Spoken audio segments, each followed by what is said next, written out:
Ika-21 Kabanata. Nagpakita si Jesus sa kanyang 7 tagasunod. Pagkalipas ng ilang araw, muling nagpakita si Jesus sa mga tagasunod niya sa may lawa ng Tiberias. Ganito ang nangyari. Magkakasama noon sina Simon Pedro, Tomas na tinatawag na Kambal, Nataniel na taga-Kana na bayan sa Galilea, mga anak ni Zebedee at 2 pang mga tagasunod. Sinabi ni Simon Pedro sa kanila, "Mangingisda ako." Sumagot sila, "Sasama kami." Kaya sumakay sila sa bangka at pumalaot. Pero wala silang nahuli ng gabing iyon. Nang madaling araw na, may nakita silang nakatayo sa dalampasigan.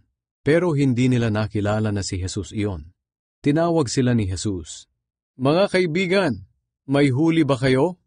Sumagot sila, "Wala po." Sinabi ni Jesus sa kanila, "Ihulog niyo ang lambat sa gawing kanan ng bangka at makakahuli kayo."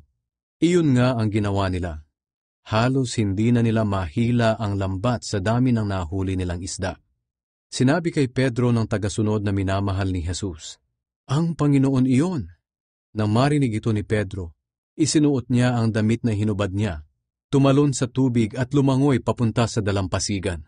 Ang ibang mga tagasunod na nasa bangka ay bumalik din sa dalampasigan na hila-hila ang lambat na puno ng isda, dahil mga 70 metro lang ang layo nila sa pampang. Pagdating nila sa dalampasigan, nakita nila roon ang nagbabagang uling na may nakasalang na isda at ilang tinapay. Sinabi ni Jesus sa kanila, "Magdala kayo rito ng ilang isda na nahuli ninyo." Kaya sumampa sa bangka si Pedro at hinila papunta sa pampang ang lambat na puno ng malalaking isda na 153 lahat-lahat. Pero kahit ganoon karami ang isda, hindi nasira ang lambat. Sinabi ni Jesus sa kanila, "Mag-almusal na kayo." Wala ni isa sa mga tagasunod ni Jesus ang nangahas magtanong kung sino siya, dahil alam nila na siya ang Panginoon. Kumuha si Jesus ng tinapay at ibinigay sa kanila. Ganoon din ang ginawa niya sa isda. Ito na ang ikatlong pagpapakita ni Jesus sa mga tagasunod niya, pagkatapos niyang mabuhay muli. Si Jesus at si Pedro. Pagkatapos nilang mag-almusal, sinabi ni Jesus kay Simon Pedro, "Simon na anak ni Juan, mahal mo ba ako ng higit sa pagmamahal nila?" Sumagot si Pedro, "Opo, Panginoon, alam niyo po na mahal ko kayo."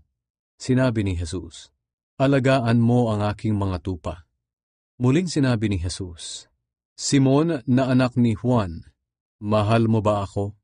Sumagot si Pedro, "Opo, Panginoon, alam niyo po na mahal ko kayo."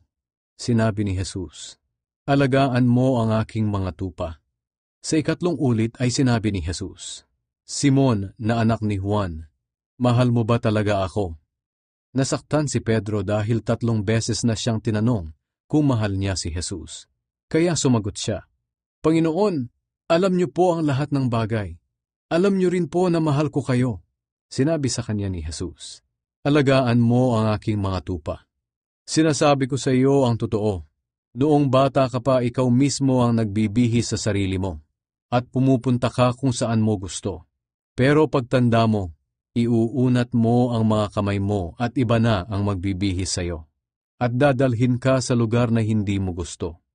Sinabi ito ni Jesus para ipahiwatig kung anong klaseng kamatayan ang daranasin ni Pedro upang maparangalan ng Panginoon. Pagkatapos sinabi ni Jesus kay Pedro, "Sumunod ka sa akin." Ang tagasunod na minamahal ni Jesus. Nang lumingon si Pedro, nakita niyang sumusunod sa kanila ang tagasunod na minamahal ni Jesus. Siya ang tagasunod na nakasandal kay Jesus nang naghahapunan sila. At siya ang nagtanong kay Jesus kung sino ang magtatraidor sa kanya. Nang makita siya ni Pedro, nagtanong siya, "Panginoon, paano naman po siya?" Sumagot si Jesus, "Kung gusto ko siyang mabuhay hanggang sa pagbalik ko, ano naman sa iyo? Sumunod ka lang sa akin."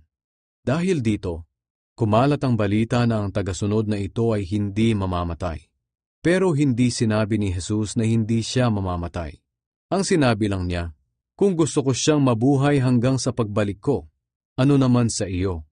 Ako ang tagasunod na nagpapatotoo sa mga bagay na ito, at siya ring sumulat nito. Alam ng iba na totoo ang sinasabi ko. Marami pang mga bagay ang ginawa ni Jesus. Kung isusulat ang lahat ng ito, palagay ko'y hindi magkakasya sa buong mundo ang lahat ng aklat na maisusulat.